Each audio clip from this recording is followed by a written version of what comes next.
Senator Shealy today. Appreciate the great job that she's doing for us in Columbia. Sherry. We're going to talk about a few issues today. We're going to talk about the FairTax plan at the national and state levels. Yes, I will. We're going to talk about the nullified Obamacare legislation that we have in our General Assembly. About the identity theft issue that South Carolina is going through. And finally, precinct reorganization and how important it is for us to recruit like-minded people to take over the South Carolina Republican Party. It's essential that we get involved and ensure that people like us are represented and that the South Carolina Republican Party reflects our views and our platform, which quite honestly it does not right now. Start off by talking about our federal tax policy. Now, Wilma's an accountant, so not going to let her answer this, but who can tell me some changes that occurred in our national tax policy after January 1st? Well, I don't get a chance, right? Yes, sir. Well, you know, these Bush tax discounts became expired, so you know, you're coming on a national level or state? National. National level, so you know, everybody's tax jumped right there. That's what's going to happen in Congress with our next tax bill. Did all the Bush tax cuts expire? No. I understand that. Yeah. No, not all. So there was some negotiation there. What tax cuts did expire? Thank you, Senator. I think it's kind of a trick question since the people that wrote it really don't know what's in it. Okay, and there are going to be some surprises along the way, but I specifically am asking which taxes went up. FICA. Very good. Okay, that's something that wasn't reported on.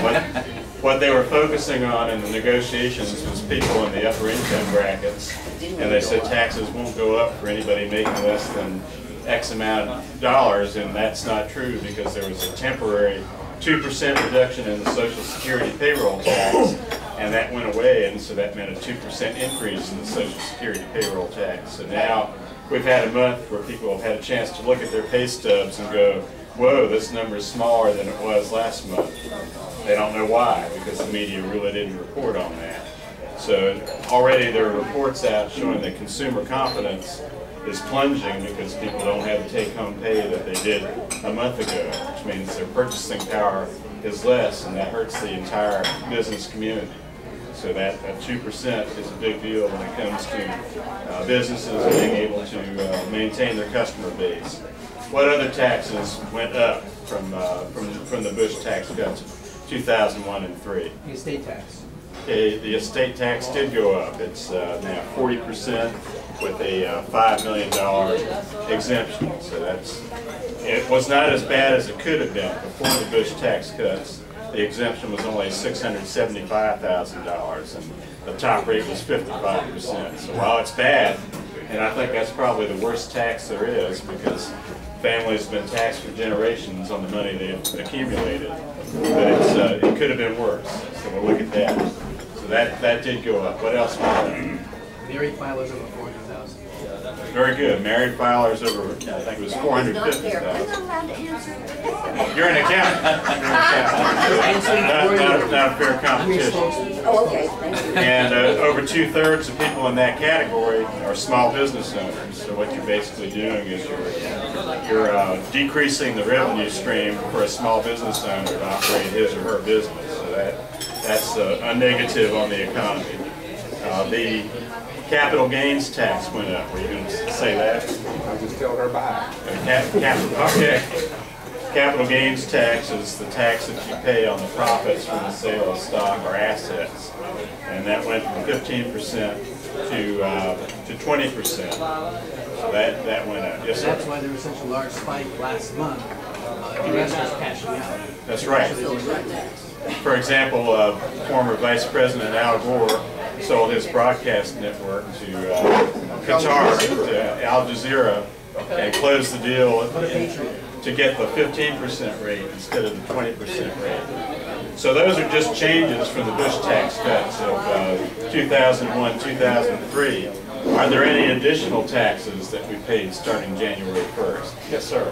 One thing, why do we continue to call it Bush tax cuts? It was our giving our money back to us, and every time you name it, a lot of people are repulsive about Bush. Let's forget about it. I agree, and in messaging, we he returned money to our pockets. That's what we need to do. When we worked call I it. worked for Congressman Wilson. One of the things we talked about was we did polling. He called it the middle class tax cuts. The majority of Americans support. He called it Bush tax cuts. The majority of people opposed it. They thought it was for wealthy people. The fact is, those tax cuts affect all Americans in every tax category. So we should call it the middle class tax cuts. Right, across the Income board tax return. cuts, right. Just don't So, take it from us. so now we've got the Obama tax increase, which cuts into middle income, It was still. take home. That's a good title for that one. But messaging is very important. I'm glad that you said that now. Capital gains is a tax that's not paid by the majority of taxpayers, but it has a huge impact on the economy because the lower the capital gains rate is, the more investment we have in America. And that helps the stock market, it helps retirement funds.